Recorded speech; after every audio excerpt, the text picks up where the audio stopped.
안녕하세요. 뇌졸중은 뇌 기능의 부분적 또는 전체적으로 급속히 발생한 장애가 상당 기간 이상 지속되는 것으로 뇌혈관의 병 이외에는 다른 원인을 찾을 수 없는 상태를 말합니다. 한의학계에서는 뇌졸중을 중풍 혹은 이를 줄여서 풍이라고 지칭하는 경우도 있지만 한의학에서 말하는 중풍에는 서양의학에서 뇌졸중으로 분류하지 않는 질환도 포함하고 있습니다. 따라서 뇌졸중과 중풍은 서로 구분하여 사용하는 것이 바람직합니다.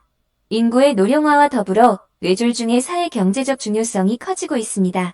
우리나라의 원인별 사망률 중에서 뇌졸중은 암에 이어 두 번째이고 인구 10만 명당 70.3명입니다. 이는 전체 사망 원인의 13.9%에 해당합니다.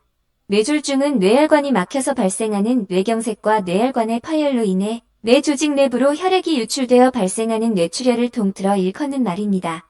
둘 다 뇌에 손상이 생기는 질환이기 때문에 주요 증상은 비슷합니다.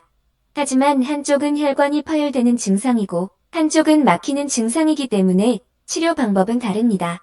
뇌경색은 일과성호혈 발작, 대혈관 질환에 의한 뇌경색, 심장 질환에 의한 심인성 뇌경색, 소혈관 질환 또는 열곡 뇌경색으로 분류할 수 있습니다. 두통과 어지럼증은 우리에게 매우 익숙합니다. 하루나 이틀 정도 참으면 저절로 증상이 사라지기 때문에 무심코 넘어가는 경우가 많습니다.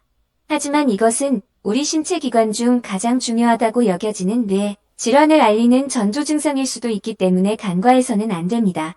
뇌졸중은 뇌 기능의 부분적 또는 전체적으로 급속히 발생한 장애가 지속한다는 의미로 진행형 의미로 중을 붙입니다. 즉, 한 번 발생하면 그 이전으로 되돌릴 수 없습니다. 이러한 질환의 심각성에 비해 그 발생률은 빈번합니다. 6명 중 1명은 인생에서 적어도 한 번 이상 뇌졸중에 걸리고 전 세계적으로는 2초에 1명꼴로 발생합니다. 뇌졸중은 그 후유증으로 사지마비나 언어장애, 의식저하를 일으킬 수 있는 무서운 질병인 만큼 예방과 대처가 무엇보다 중요합니다. 우리가 응급실에서 제일 대표적으로 무서운 질환 3개를 얘기를 할 때 첫 번째가 심근경색, 두 번째가 뇌졸중 중에서 뇌경색, 뇌출혈 이렇게 보고 세 번째가 중증외상입니다. 뇌졸중은 무서운 질환입니다. 심한 뇌경색이 오면 일단 반신불수가 제일 대표적인 증상이고 한쪽 팔다리를 못 쓴다는 게 굉장한 고통입니다.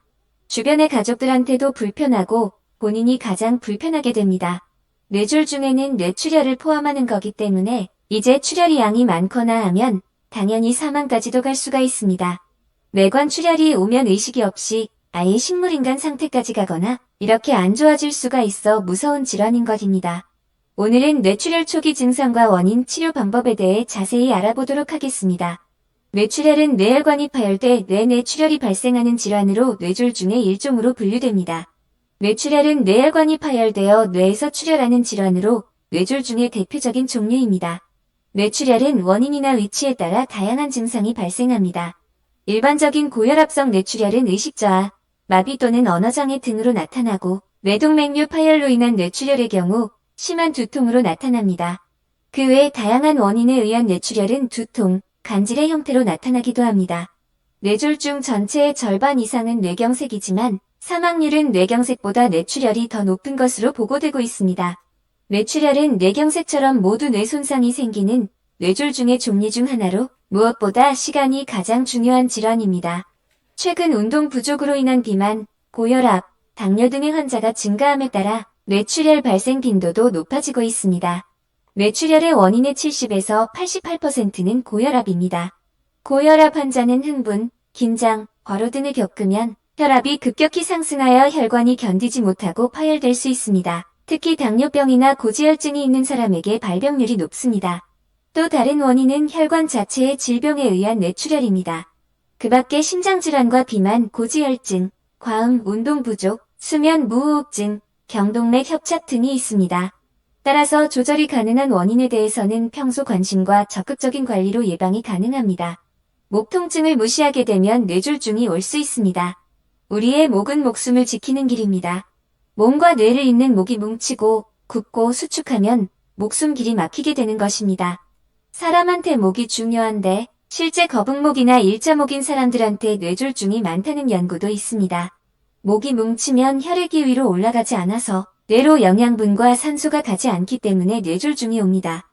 한방에서도 어깨 근육이 마르면 또 뇌졸중이 올 수 있는 과정 중에 하나일 수 있다고 보는데 이제 어깨 근육이 마른다라고 하는 게 무슨 뜻이냐 하면 그냥 뭐 살이 빠진다는 뜻이 아니고 전반적으로 근육 내에 있는 수분이 없어지게 되면서 근육이 비교적 더 딱딱해진다는 뜻입니다.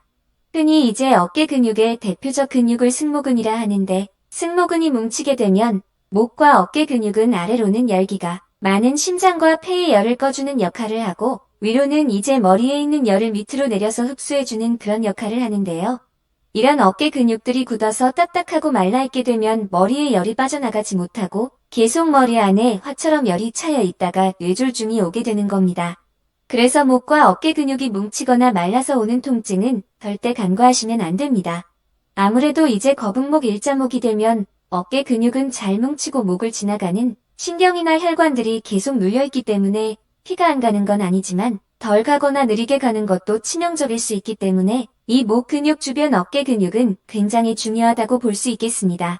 만성 탈수가 있으신 분들 보면은 항상 이 어깨하고 목이 빳빳한 것을 볼 수 있는데 침이나 부항을 통해서 이제 피를 빼보면 피가 토마토처럼 예쁜 선홍색이어야 되는데 그게 아니라 간장 빛깔이 나타나게 됩니다. 그만큼 탈수가 많이 되고 피가 진해졌을 때 이쪽이 막히니까 당연히 뇌졸중에도 영향이 많이 있게 됩니다. 보통은 우리가 이렇게 목덜미가 아프면 어저께 밤에 잠을 좀 잘 못 자서 그렇지 또는 그냥 좀 스트레스 받는 일이 있으니까 당연히 이런가 보다 아니면 디스크 증상이니까 이런가 보다 간과하다가 뇌졸중을 불러일으킬 수도 있게 됩니다. 직접적으로 이제 굳어있는 어깨랑 목을 갑자기 마사지하면 위험할 수가 있잖아요. 한의학적으로는 그 경락에 어떤 스위치 역할을 하는 경혈점이 있습니다. 그래서 어깨와 목이 이렇게 뭉쳐있을 때 딱 경혈점만 지압을 해주면 목하고 어깨가 편안해지는 혈자리가 있습니다. 이렇게 손등을 보시면 네 번째 손가락과 다섯 번째 손가락 뼈 그 사이에 있는 지점을 한번 꼭 눌러보시면 자극감을 느끼게 되는데요. 여기가 바로 중저혈이라고 합니다. 이 중저혈이 바로 어깨와 목 근육을 주관하는 자리이기 때문에 이곳을 이렇게 수직으로 꾹꾹 눌러주시면 어깨 목 근육이 풀리는 데 도움이 됩니다. 지압봉으로 하시면 되고 차키 같은 것으로 하거나 손톱으로만 제압해 주셔도 많은 효과를 보실 수가 있습니다. 여기가 어깨의 상응점이므로 강한 자극을 주게 돼 혈액 공급이 원활하게 되는 거고요.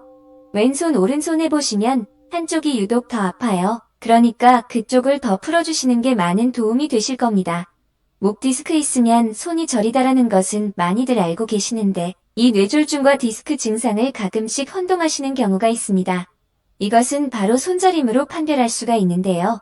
뇌졸중이 있을 경우에 분명히 손이 저릴 수가 있는데 손만 저린 것보다는 편측에 손과 발이 같이 저린 게 대부분이고 또 힘이 빠지는 증상도 같이 있는 게 대부분입니다. 다만 디스크는 통증을 동반하지만 뇌졸중은 팔과 다리에 통증이 있지 않고 힘이 빠지고 저리다는 특징이 좀 있습니다. 자가 진단법으로는 바빈스키증으로 진단하는 방법이 있는데 프랑스의 신경학자 조셉 바빈스키가 1896년 처음 학계에 보고하면서 알려지게 된 징후입니다.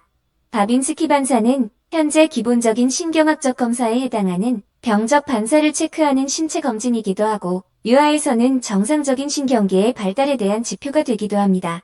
바빈스키 반사는 성인에서는 양성일 경우 문제가 되지만 유아에게는 음성일 경우 문제가 될 수 있습니다. 집에 펜이나 차키, 둔한 어떤 물건이든지 있다면 한번 따라해보셔도 됩니다. 맨 발바닥의 끝쪽부터 발가락 쪽까지 바깥쪽에서 안쪽으로 쭉 펜으로 흘러서 지나가는 겁니다. 발바닥이 있으면 발가락 반대편부터 발가락까지 쭉 펜으로 지나가는 것인데 바깥쪽에서 안쪽이란 말은 새끼발가락부터 엄지발가락 쪽으로 진행한다는 말입니다. 결국 대각선 방향으로 쭉 긁어주면 됩니다. 그러면 바빈스키 반사에 대한 반응은 세 가지로 나오게 됩니다. 첫째, 바빈스키 반사 양성으로 발가락을 쭉 펴니다. 특히 엄지발가락의 경우 얼굴 방향으로 젖혀집니다. 발가락이 발등 방향으로 굽어지거나 발가락을 펴게 됩니다. 둘째는 바빈스키 반사에 아무런 반응을 보이지 않습니다. 셋째는 바빈스키 반사 음성으로 발가락을 오므립니다. 간지러워서 자연스러운 반응입니다. 성인의 경우에는 정상적일 경우에는 셋째에 해당하는 발가락을 오므리는 반응이 나타나게 됩니다. 만약에 성인에서 발가락을 오므리는 반응이 나타나지 않고 오히려 발가락을 쭉 펴는 바빈스키 반사의 양성을 보인다면 중추 신경계의 질환을 의심할 수 있습니다. 이를테면 뇌성마비, 뇌경색, 뇌종양, 뇌외상, 수막염, 척수 손상 등 뇌와 척수에 여러 가지 질환이 생기는 경우 바빈스키 반사의 양성을 보일 수 있습니다. 즉, 뇌와 척수 등 중추신경계의 이상이 바빈스키 반사와 같은 병적인 반사를 유발시킬 수 있다는 뜻입니다. 그러므로 성인에서 바빈스키 반사 양성을 보인다면 원인을 찾기 위한 추가적인 검사들이 필요할 수 있겠습니다. 반면 유아에서는 바빈스키 반사가 정상적으로 양성으로 나타나는데요.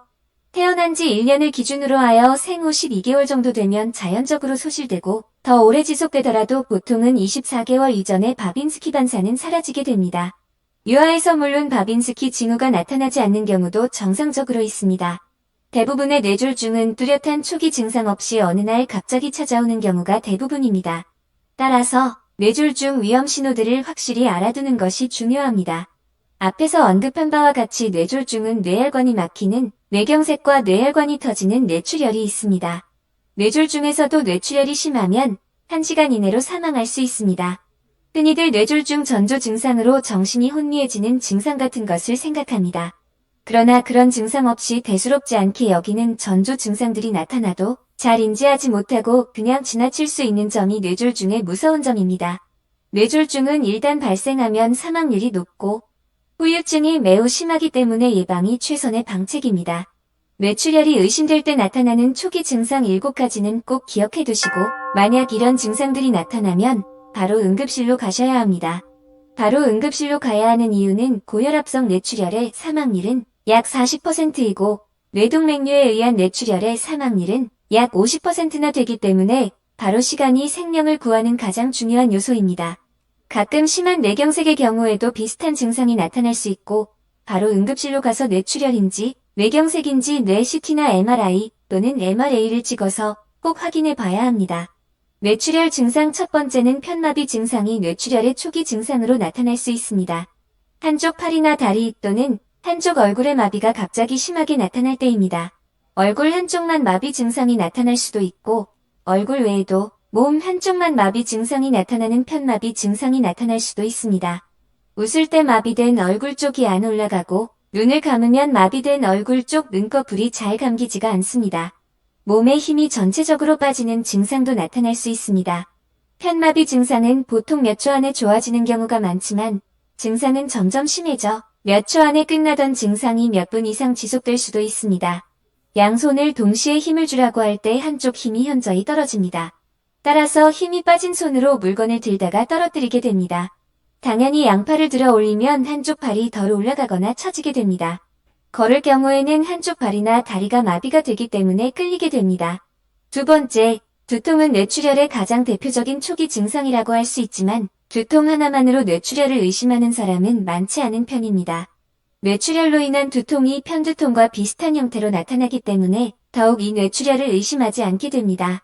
하지만 두통 횟수가 많아지고 두통 강도가 심해진다면 뇌출혈을 의심해봐야 하고 머리가 깨질 것 같고 벼락이 치는 것 같은 평생 처음 겪는 갑작스러운 두통이 있거나 구토나 메스꺼움 증상도 동반되는 경우에는 병원에 가야 합니다. 세 번째는 언어 장애가 오는 경우인데 환자 본인이 인지하지 못하는 경우가 많으며 본인이 생각했던 말을 그대로 내뱉었을 뿐인데 듣는 사람 입장에서는 뭔가 서투름을 크게 느끼고 말을 알아듣지 못하는 경우가 많습니다. 언어 장애로 인해서 발음이 어눌해지거나 말투가 갑자기 느려지거나 버벅거리고 말이 잘 안 나오거나 상대방의 말이 무슨 말인지 잘 인지하지 못합니다.